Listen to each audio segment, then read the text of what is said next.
भजन गायक कन्हैया मित्तल जो कि अपने आप में ही एक पहचान है। शायद ही कोई होगा जो इनके भजन सुनने के बाद खाटू श्याम जी ना गया हो। आज देश रोजाना के वरिष्ठ संवाददाता जितेंद्र चौहान ने भजन गायक कन्हैया मित्तल से बातचीत की। आइए आपको बताते हैं क्या कहा कन्हैया मित्तल ने। नमस्कार, मैं हूं जितेंद्र चौहान और आज हमारे साथ मौजूद हैं कन्हैया मित्तल जी। कन्हैया मित्तल किसी नाम के मोहताज नहीं है। आज के समय में बच्चा बच्चा कन्हैया मित्तल जी को जानता है और हमारे साथ आज वही शख्सियत मौजूद हैं और कुछ सवाल हैं हमारे जो दर्शकों के हैं और आप तक हम इन सवालों को पहुंचाएंगे कन्हैया मित्तल जी के द्वारा ही। कन्हैया जी, आपका बहुत बहुत स्वागत है हमारे चैनल में। धन्यवाद।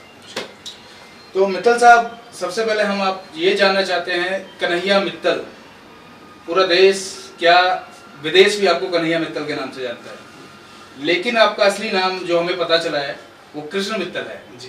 तो ये कहाँ तक सही है और कितना सही है?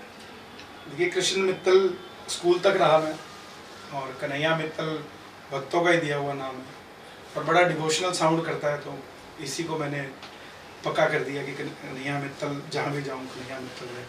अच्छा है, और जब भक्तों ने कुछ दे दिया तो रख लेना चाहिए। तो भक्तों ने ये आपको नाम दिया है, ठीक है। अब तो बात हो गई नाम की। अब इससे आगे हमारा सवाल है कि आपको जो गानों की प्रेरणा मिली है जी, वो कब मिली और कहाँ से मिली? मैं 7 साल का था तब हमारे पड़ोस में कीर्तन करने एक मंडली आई थी, हनुमान मंडल, मंगलवार की। आपके चैनल के माध्यम से ये भी बता दूं दुनिया को, ये जो छोटी छोटी मंडलियाँ हमारे आस पड़ोस में घूमती हैं, आती हैं, जाती हैं, वो सबसे बड़ी प्रेरणा है मेरे लिए, और वो उनको छोटा नहीं समझना चाहिए। उसी के चलते पता नहीं मेरे जैसा कलाकार और भी तैयार हो सकता है। तो 7 साल की उम्र में 97 में मंगलवार को कीर्तन में मैं गया पहली बार, और वहाँ के जो प्रधान थे उन्होंने मेरी माँ से बोला कि ये अच्छा गाता है और इसको हर मंगलवार हम अपने आप ही ले जाएंगे, अपने आप ही छोड़ जाएंगे। फाइनेंशियली इतने स्ट्रॉन्ग नहीं थे। वो काफिला आज भी चलता है, 24 साल हो गए। मैं मंगलवार को अगर कभी होता हूँ तो कीर्तन में ही होता हूँ, मैं कहीं और नहीं होता। 31 साल की मेरी उम्र है, और वही एक प्रेरणा है। और दूसरी प्रेरणा, सन 2000 में आदरणीय नंद किशोर नंदू जी ने यात्रा निकाली, भारत भ्रमण किया, हमारे चंडीगढ़ भी आए। उनको देखकर ये महसूस हुआ कि श्याम बाबा का भजन जिस भाव से वो गाते हैं, उस भाव से क्या हम भी गा सकते हैं। और उनको मैंने सुनना शुरू किया और उन्हीं को प्रेरणा मानी। श्याम जगत में मैं आज जो भी गाता हूँ, अगर कोई स्टाइल मैंने देखा तो उन्हीं का देखा, उनके अलावा कुछ नहीं सुना, और उन्हीं के आशीर्वाद है चल रहा है। तो कन्हैया जी, अब तक आप कितने भजन लिख चुके हैं? मैं खुद जो हूँ लगभग 50 भजन से ऊपर होने वाले होंगे, और गिनती मैंने कभी करी नहीं। जो ठाकुर लिखवा देता है उसी समय लिख देते हैं। तो ज़्यादातर जो आपके भजन हैं वो बालाजी महाराज पर हैं या श्री खाटू श्याम जी? ज़्यादा भजन श्याम बाबा पर ही है, क्योंकि मुझे पहचान श्याम बाबा से मिली। लेकिन उस दरबार में मैं बालाजी को लेके गया। जो ये आप लॉकेट देखते हैं जी, ये मेरे कुल देवता है, कहने के लिए नहीं है, सच में है। नहीं, एक चीज़ हमने और देखी है, आपका कोई भी प्रोग्राम हो तो आपके गले में बालाजी महाराज का लॉकेट जरूर होता है। देखिए, जिस भी कीर्तन में मैं जाता हूँ, प्रोग्राम का तो पता नहीं, लेकिन कीर्तन में, जागरण में, जहाँ भी जाता हूँ मैं, ये ज़रूर मेरे गले में रहता है, और इसके बगैर मैं नहीं गा पाता। और लगभग 5 साल से ये मेरे गले में है, और उससे पहले छोटा लॉकेट मेरे यहाँ होता था।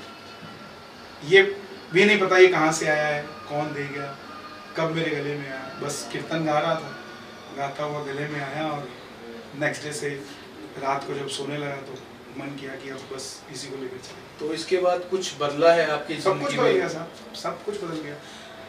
जो पंजाब के बच्चे हरियाणा में, मध्य प्रदेश में, बंगाल में बहुत सारे लोग मिलते हैं जिनके गले में ये होता है, मेरे तो जीवन बदला ही बदला है। 5 साल के अंदर मैंने 50 साल की जो छलांग मार दी थी, ठाकुर ने 5 साल में लगवा दी। और इतनी जगह जाता हूँ और भक्तों के गले में जब इतना बड़ा लॉकेट देखता हूँ तो मुझे इतनी खुशी महसूस होती है कि हाँ, कम से कम पता नहीं मेरे वो भजन सुनते कि नहीं सुनते, लेकिन बालाजी तो उन्हें दे ही दिए। कन्हैया जी, जो आपका सबसे लोकप्रिय भजन है जो आपके द्वारा लिखा गया है, वो कौन सा भजन? भजन सारे ही लोकप्रिय हो रहे हैं जी आज। मैं लाडला खाटू वाले का, चस्का शाम की यारी का, शाम तेरी बल्ले बल्ले, और बढ़िए का छोरा बाबा तेरा हो गया, लोगों के सहारे बड़े होंगे, हारा हूँ बाबा पर तुझ पे भरोसा है, हारे हारे। तो एक आपकी आवाज में सुने आ रहा, हर भजन चलता है। एक आपकी आवाज में अभी दर्शकों के लिए कुछ गाना हो जाए। एक नया भजन आया है आज, एक नया भजन 3 दिन पहले हमने लॉन्च किया है। मेरी सोच अलग रहती है। मैंने बाबा को गुजारिश की कि बाबा आप दिन में तो व्यस्त रहते हो जी, आप एक काम करो, रात को आओ मिलने, तब मैं भी फ्री होऊंगा, आप भी फ्री होंगे, बैठ के बात करेंगे। तो लिखा मैंने कभी फागणे में आया, कभी 11 पे आया, कभी फागणे में आया, कभी 11 पे आया, कभी तुम भी मेरे घर आया करो, कभी भक्तों से मिलने आया करो जी, कभी भक्तों से मिलने आया करो। कब आना? आसमान में चंदा निकले, तारों की बारात हो, शीश झुका हो इस सेवक का, सिर पे तेरा हाथ हो, कभी चरण धुलाऊं, कभी चवर ढुराऊं, मित्तल का मान बढ़ाया करो, कभी भक्तों से मिलने आया करो। और नौजवानों के लिए लिखा है इसमें, बचपन बीता आई जवानी, हर पल तेरा ध्यान धरा, तूने ही तो खाटू वाले हर पल मेरा काम करा, कैसे तुझको रिझाऊं, कैसे तुझको सजाऊं, कभी इतना बता के जाया करो, कभी भक्तों के घर भी आया करो। बहुत बहुत सुंदर भजन आपके द्वारा लिखा गया है। तो कब इसको लॉन्च किया? ये लॉन्च हो चुका है, 3 दिन पहले लॉन्च हुआ। और भजन कभी व्यूज से हिट नहीं होता, भजन रिव्यू से हिट होता है। जैसे आपने भी 1 मिनट में बोल दिया कि बहुत अच्छा है, तो मुझे तो लाख में से अगर एक कहने वाला भी आ गया कि बहुत अच्छा है, तो मेरे लिए हौसला अफजाई है। तो कन्हैया जी, कोई पुस्तक भी आपके द्वारा लिखी गई है भजनों में? पुस्तक नहीं लिखी, भजन लिखे हुए सारे मेरे मोबाइल में है, यूट्यूब पर है। पुस्तक इसलिए नहीं है क्योंकि मैं इकट्ठा करने की जगह चलते रहने देना चाहता हूँ, कि चलता रहे, इकट्ठा करने की जगह। आपके जो प्रेरणा स्रोत है वो कौन है? मेरे प्रेरणा स्रोत हनुमान जी महाराज, जिनको मैं गुरुदेव मानता हूँ। जय जय जय हनुमान गोसाई, कृपा करो गुरुदेव के। हनुमान जी से ऊपर दुनिया में कोई नहीं है। लोग हनुमान जी को मानते हैं लेकिन हनुमान जी की नहीं मानते। हनुमान जी की मानेंगे तो कुछ भी सोचने की जरूरत नहीं है। राम जी के इतने काम किए, फिर भी जगह रखी चरणों में। चाहते तो पता नहीं कितने मेडल ले लेते वो भी, लेकिन हर जगह सेवादार का रोल निभाया उन्होंने। और अगर हम सेवादार नहीं हैं और हमारे पास उसके गुण नहीं है, तो इसका मतलब हम उन्हें मानते भी नहीं हैं, हम उसके बच्चे भी नहीं हैं, उसके गुण भी होने चाहिए। तो बालाजी महाराज को आप अपना गुरु मानते हैं, तो उससे पहले ऐसा हो कि जब आप भजन की इस लाइन में आए, उस समय जो आपने गुरु माना वो किसको माना? मैं भजन की लाइन में ही था साहब। 7 साल की उम्र में बच्चे जब अपने दोस्तों के साथ खेलते हैं, तब मैं कीर्तनों में जाता था। तो उस समय आपने जो गुरु माना था वो किसे? हनुमान जी को मान के चला। अच्छा, शुरू से ही आपने प्रेरणा बहुत है मेरी। प्रेरणा के लिए चाहे लखबीर सिंह लखा जी ले लीजिए, चाहे नरेंद्र चंचल जी ले लीजिए, चाहे नंद किशोर नंदू जी ले लीजिए, ये लोग वो हैं जिन्होंने आज जिनके कारण हम यहाँ बैठे हैं, जिनके कारण ये भव्यता से कीर्तन हो रहे हैं, ये वो लोग हैं। तो ये प्रेरणा रही है। एक विठल साहब, जो युवाओं के लिए आपका क्या संदेश है? कीर्तनों में आपको क्या लगता है कि युवाओं की संख्या ज्यादा होती है? देखिए, आज का युवा बहुत समझदार है, उसको कुछ भी समझाने की जरूरत नहीं है। और ये जब से मोबाइल चले हैं, इंटरनेट पे आदमी तैयार हुआ है, तो उसको हर चीज़ का पता है, दूध का दूध, पानी का पानी। हाँ, भजन कीर्तन युवाओं के लिए जिस तरह शिक्षा और दीक्षा में बड़ा फर्क होता है। शिक्षा तो ले ली, शिक्षा से भी बड़ा, कई बार बोलते हैं इसको नॉलेज नहीं है, पढ़ा लिखा नहीं है, फिर भी करोड़पति हो गया। ये कैसे हो गया? उसके पास दीक्षा थी, उसके पास शिक्षा नहीं थी। दीक्षा से आदमी व्यवहार और व्यापार से आगे बढ़ जाता है। शिक्षा, पढ़ा लिखा भी बोलते, पढ़ा लिखा अनपढ़ है, कई बार पढ़कर भी वो नहीं कर पाता। तो आज का युवा जो है, उसको शिक्षा भी और दीक्षा भी, दोनों चीजें और कीर्तन में आता है। और श्याम बाबा तो ऐसे हैं हमारे। युवा क्या, कोई भी वर्ग आए उसको अपना बना लेते हैं। खाटू श्याम जी में कोई नदी, कोई सागर, कोई पहाड़, कोई ठंड, तो कुछ ऐसा है नहीं। कोई आदमी जाता हो श्रीनगर तो बोले चलो श्रीनगर गए थे, माता रानी के, वैष्णो देवी के भी दर्शन करे हैं, जी। या फिर हम बद्री विशाल गए थे तो केदारनाथ भी हुआ है। यहाँ तो श्याम बाबा की दीवानगी ऐसी है, दिल्ली में टेम्परेचर 35 डिग्री है, खाटू श्याम जी 45 डिग्री है, शिमला में 15 डिग्री है, छुट्टी 2 दिन की मिलती है, वो 15 डिग्री में नहीं जाता 35 से, वो 35 से 45 में चला जाता है।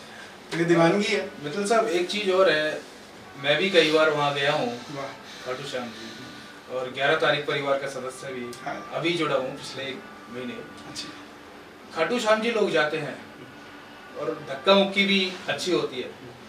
मैंने कई लोगों से पूछा है, धक्का मुक्की होती है, परेशानी नहीं होती, बच्चे भी होते हैं, बुजुर्ग भी होते हैं, तो उस बारे में क्या कहना चाहते देखिए हैं? मंदिर कमेटी बहुत मेहनत करती है। हाँ, पर हम सोचें कि वहाँ कोई व्यवस्था नहीं है। एक कटोरी के अंदर कितना पानी आएगा?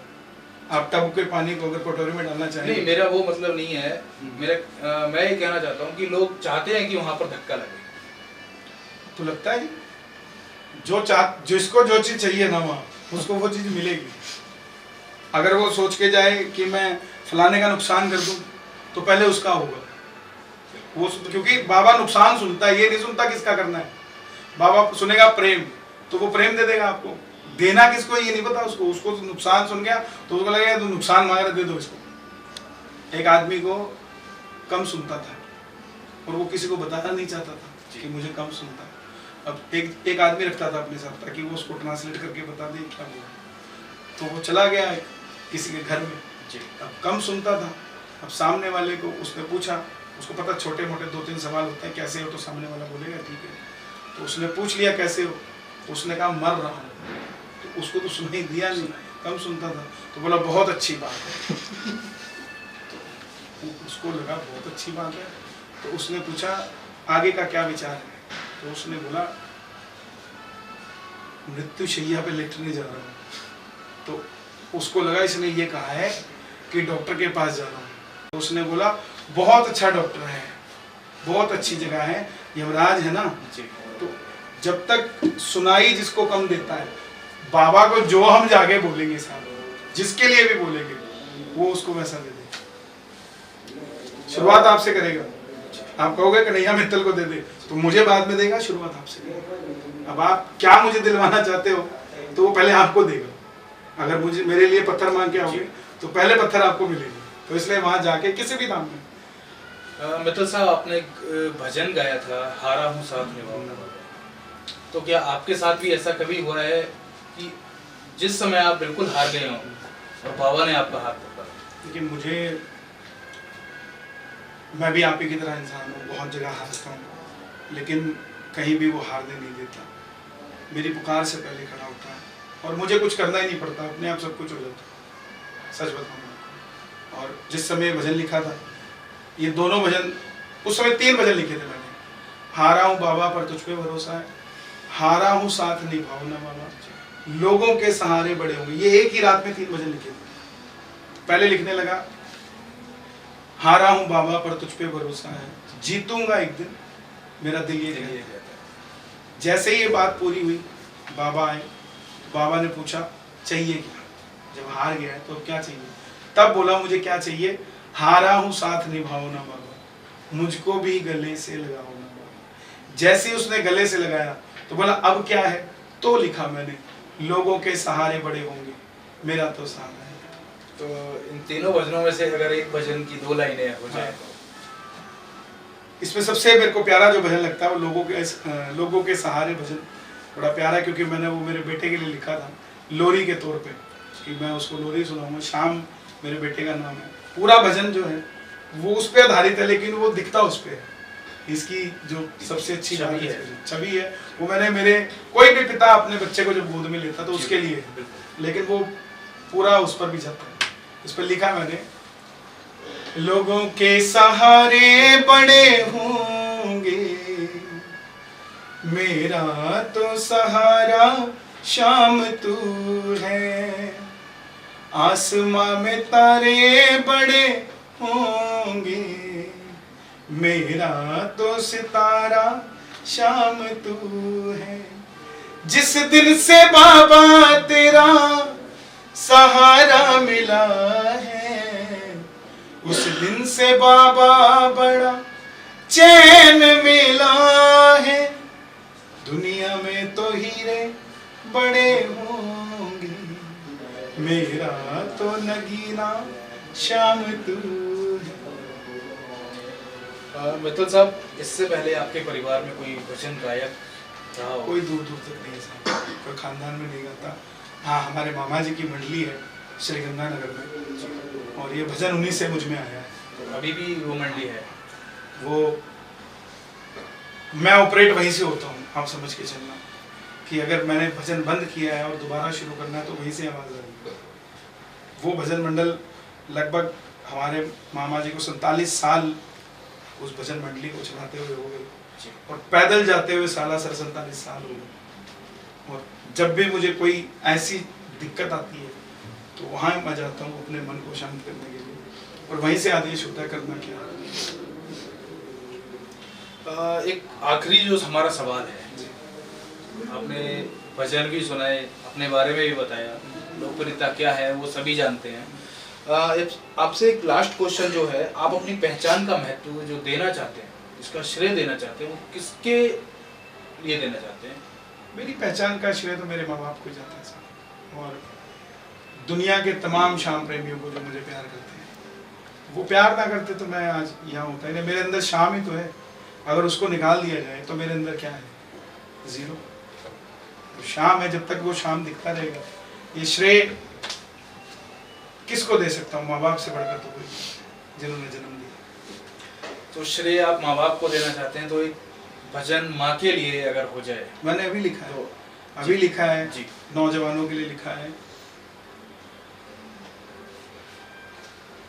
जिस घर में माँ की इज्जत होती बढ़ चढ़ कर है, उस घर में मेरा खाटू वाला आता लीले चढ़ कर है। कि जिस घर में माँ बाप की इज्जत होती है वहाँ बाबा लीले चढ़ कर आता है। मात पिता के प्यार को पाने राम धरा पर आए थे, शिव शंकर भी हनुमत बनकर अंजनी माँ के जाए थे। ये सारे भजन हम लोग आ रहे हैं, आने वाले समय में मिलेंगे आपको। ये सभी युवाओं के लिए है, क्योंकि भगवान बाद में है, पहले माँ बाप है। तो अभी भजन पीछे मैंने एक ख्याल भजन आया था जी, उसमें लिखा था मैंने, हर समय अरदास करूं मैं चरणों में शाम तेरे, तूने दिया है नया सवेरा कर दिए दूर अंधेरे। तेरी दया से ओ श्याम बाबा मैं हूँ बड़ा खुशहाल, मेरे सांवरिया रखना मेरा ख्याल। इसमें लिखा मैंने, तूने दिया परिवार मुझे, मैं प्यार उन्हें करता हूँ।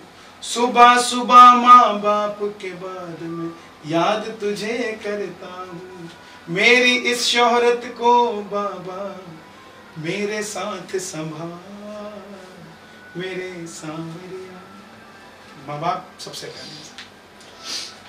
तो हमारे साथ थे कन्हैया मित्तल जी, और इन्होंने बताया है अपना जो शुरुआती सफ़र रहा है। 7 साल की उम्र से उन्होंने भजन गाना शुरू किया और आज इस मुकाम पे हैं कि किसी परिचय के मोहताज नहीं है। पलवल से जितेंद्र चौहान।